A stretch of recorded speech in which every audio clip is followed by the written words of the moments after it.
Иако најавите на синоптичарите за обилни врнежи во наредните денови се однесуваат главно на северозападните делови на земјата, сепак проблеми од зголемено ниво на водотеците се очекуваат и во источниот дел на државата.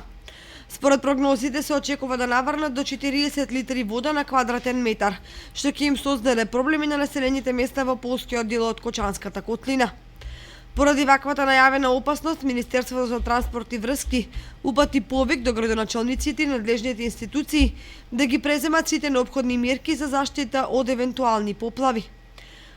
Тоа значи да бидат ставени на готовност сите расположливи ресурси, да се мобилизираат кризните штабови и службите од другите институции.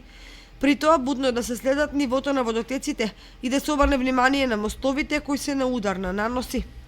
Во Кочанската котлина има неколку критични точки кои се на удар на евентуално излевање на реките.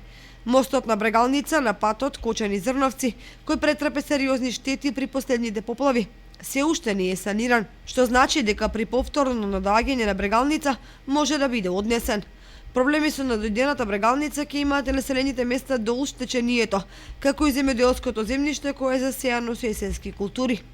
Од Оризарска и од Кочанска река стрбуваат жителите на Горни и Долни Подлак, Грдовци и Мојанци, а за Облешево и Чешиново директна закана во услови на обилни врнежи за така наречениот Бугарски канал и надојдените порои од Осоговските планини.